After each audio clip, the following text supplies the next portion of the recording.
No?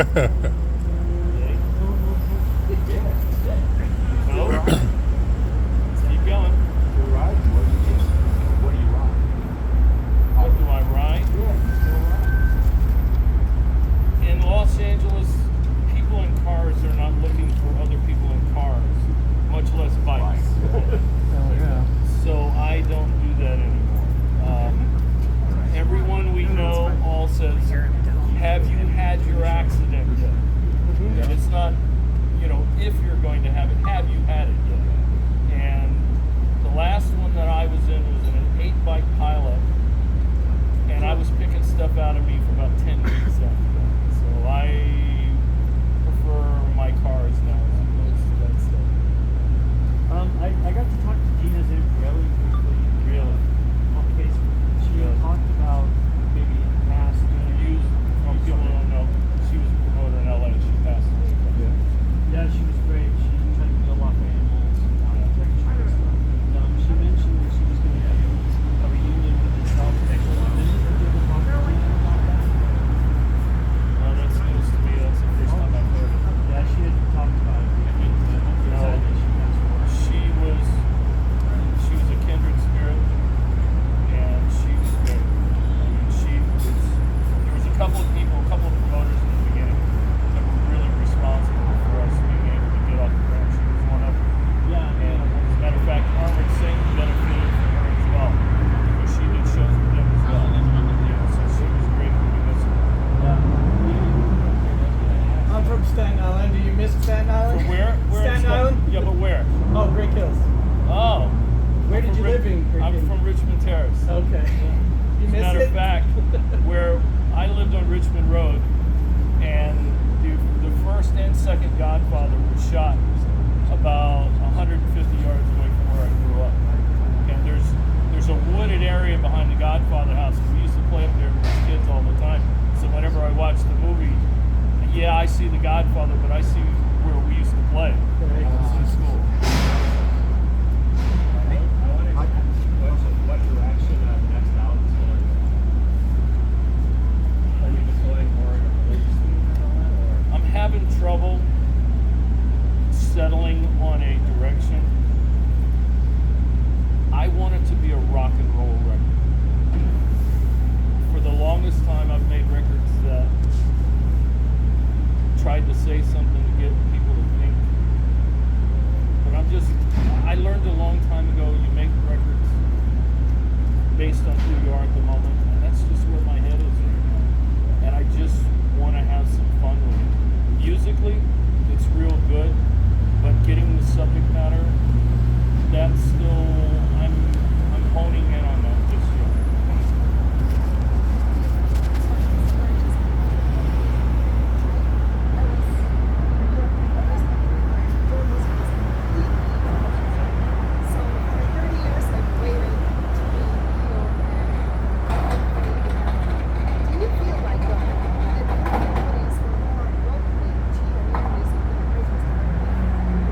It's hard because every band goes through this. Every band that is successful, they make their reputation the first 5 years they're together. So your first 3 or 4 records is going to set the tone of what your entire career is going to be.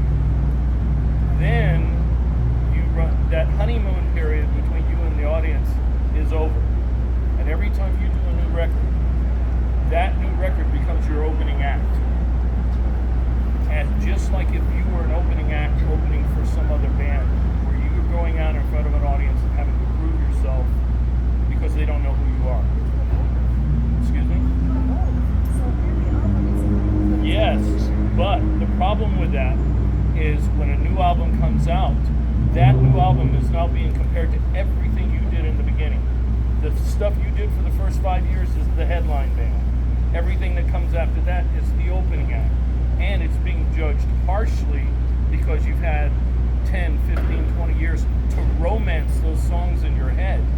And you're now, I mean, honestly, for a new record to stack up against the old stuff, it almost has to be better than the original stuff.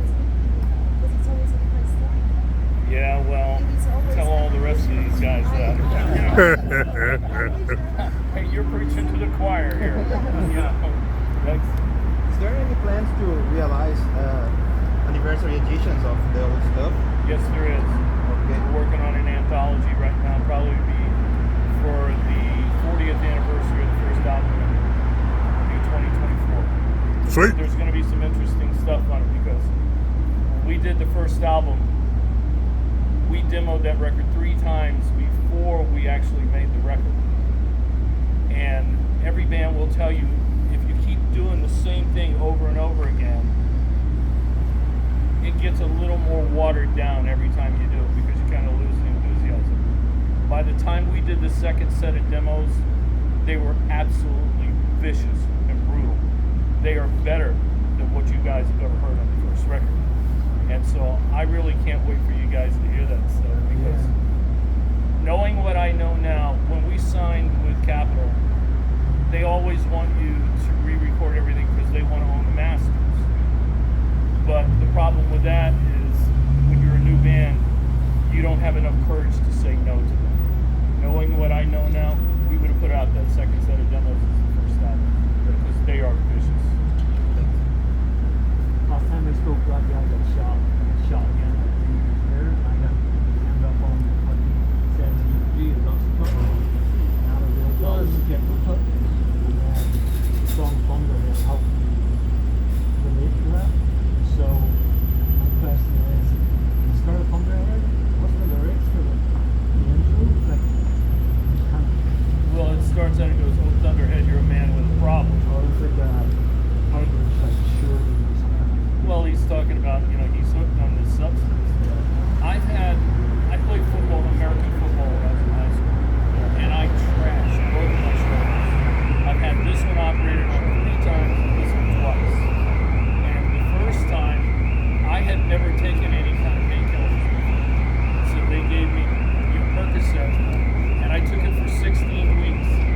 And then I thought I didn't need it anymore, so I just stopped taking it.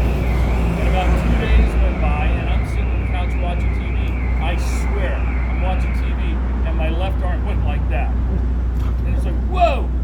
Because I didn't intend for it to do that. And I thought, what the hell was that? And so I keep watching TV, and about 2 minutes later, it does it again. So I get online, and I said, sure enough, I'm going through withdrawals and don't know it. And it took me about another 2 months to wean myself off of it.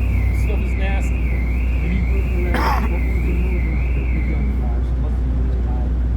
That was nasty.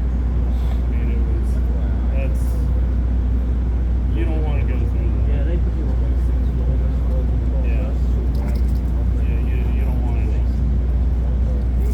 Where's your favorite venues overseas, United States? Where have you played that's your favorite venues? I wouldn't say it's the venues, I'd say it's the audience that's more than that. Because the Well, enthusiasm. the city. What would be one of your favorite U.S. cities you ever played in the past?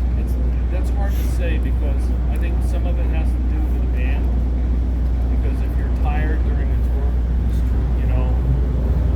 but I gotta be honest, the South American audiences, because those kids, and Russia too, they're so starved for entertainment. Somebody coming, what we have here in America, I've said many times, all Americans should see 2 things in their lives: Gettysburg and Russia. And if you saw those 2 things, all the bitching in America would stop because we don't know how good we have it. And it's like the 80s back there. Yeah. Music-wise. Well, yeah. In the last 10 years it Well, was that's a too. whole different Sure. In 2001, the first time you got to play Vegas, here at Mandalay Bay, in the middle of Blind in Texas, you stopped, it got kind of awkward, and then you announced that we had finally started bombing in Afghanistan and started the USA chant. I get chills every time I think about that. With your FDNY guitar, thank you. One of the privileges of the things we've done over the years, we got to meet a lot of service members. We've done radio interviews with Armed Forces Radio over the years. And the stories you hear coming out of those guys is not the stuff you hear on the news. You hear the truth. There's some ugly stuff that My little brother didn't survive Marine Corps training camp, so I know how brutal it can be. Thank you. In '86, he got pulled over the rail because he was getting crushed while we were watching you open for KISS. Man. Much appreciated. All right, so I want to testify what you said about South America. I'm from Puerto Rico. Okay. So any band that goes there, they get worshipped forever. That's the story thing. I is mean, like- they aren't spoiled like they are here alone. So having said that, I want to say that I did an interview for Rip Magazine leading to Pets Children. And you were talking about responsibility. And I can't tell you what an impact that had on me. And it wasn't because it was a new subject to me. I had good parents, you know. But it's that I'm starting to see a pattern here. So I kind of paid attention after that point. But given the range of your work, how do you process that when you're on stage and you're going from one song from the 80s to a song from the 90s, from different emotions, Okay. different subjects? It's exhausting. What I was telling you guys when we first started this, that the fans will ask questions and the journalists won't. That is a question the journalists never ask. They don't really take the time to process what you just said. Because again, if you go back to what I was talking about your new stuff being the opening act, for your old stuff, that becomes a juggling match. You know, what do you do? How do you not disappoint the audience? You're always going to have a faction of people that want to hear obscure B-sides. We tried that one time at a show in the Netherlands. They're all saying, yeah, we want it. We died an ugly death. We never did it again. You know, and it's kind of like somebody that thinks they want something until they get it and they go, maybe not so much. You know, it's like, and so that's what happens. You know, you got to really. It is a painstaking process when you've got a number of records to choose from. I mean, what you're going to see in here tonight, I mean, there's whole chunks of our career we can't even touch them. You know, so there's just not enough time. Are you doing a 2 hour You're right. set? The audiences elsewhere are much more appreciative. It'll be awesome. I love it. So I want to know, how does it feel like doing your first ever show in the 80s? Like, how is that feeling of doing that compared to doing it 40 years later now? And like the things that have changed 2022 from the 80s, like how does that feel? Or getting up on stage for the first time ever, but doing it 40 years later?